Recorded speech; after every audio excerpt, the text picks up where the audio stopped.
HB6 version 2, day 2. We've begun the landing gear.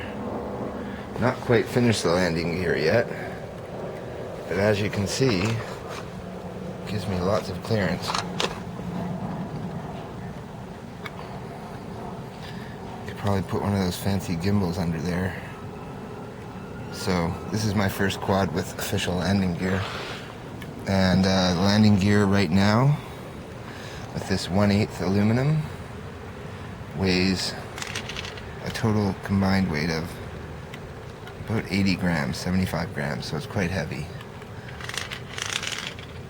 And gimbals are really heavy. But we got the 6,000 mAh battery today, and it fits.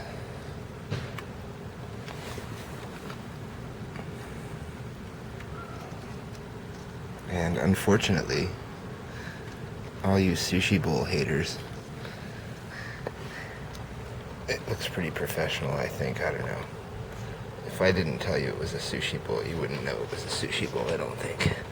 And it's clear around the bottom and black on top, and that means that I can see the lights from the sides inside the sushi bowl. And they're super durable.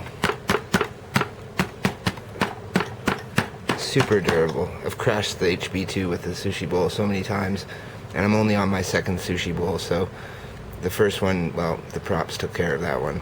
But this, I think, is a very practical, and right now this is watertight.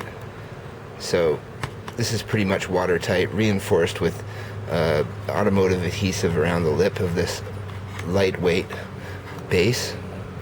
And then I can take this off. Well, not that easy, but I'm trying to get this propped up here. Anyways, there we go. Take the bowl off, and we have this nice flat surface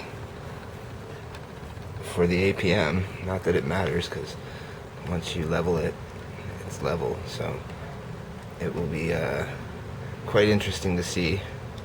And I tried the security dome camera.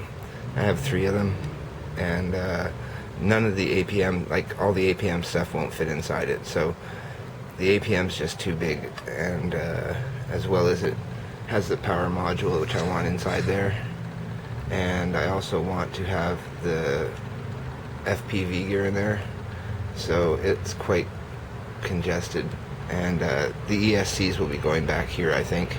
And there's more than enough room for the 6,000 mAh lipo that arrived today, and as well as the really super fat ZOP 5,000 mAh lipo. And there will be a strap around the center with a foam, higher foam in the center to add cushioning, and then there's the rubber on each side for grip. So there you go. These are the 930 kV motors, Emax GTs, 2218s. And all the arms are very rigid now that the landing gear's on.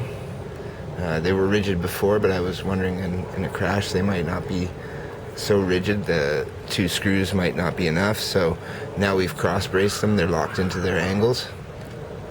And we're going to put another post over here for support. And here's the kicker. The front of the quad, there we go. The front of the quad is actually here. We're not going to make that the front of the quad. That's going to be the rear end. So the front of the quad will have the GoPro here, maybe a GoPro 3 if I get a raise, and then we'll have our FPV camera on the top here, prop free. The GoPro will clear the props, 10-inch props. We'll fit up to 12-inch props. And then the back end, we can have a VTX on the lower plate, even on the outside here. And on the other side, we can have 5.8 if we want.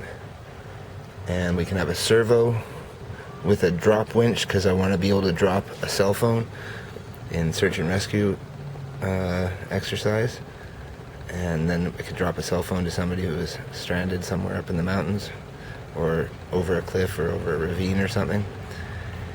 As well as a cell phone, I'm going to be hooking up my Geiger counter here and having a camera pointing down here so that I can read the radiation off the Geiger counter with the second cam with the Turnigy switch, or the video switcher, to go to the second camera, which will be recording the radiation levels on the screen of the radiation detector, which is 142 grams, so it's quite light and works quite well.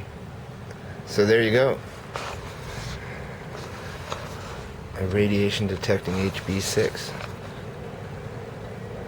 And it will be the first quad, I guess, with a radiation detector on it, unless one of you guys wants to beat me to it. But as an example, as a positive use of drones, or whatever you want to call them, multi-rotor FPV rigs, I think it's quite nice to be able to fly a kilometer or two, if I could, and take readings at different locations. So there you go. We're going to reverse our wires here and point them inside so that they're not exposed. That's the next thing to do.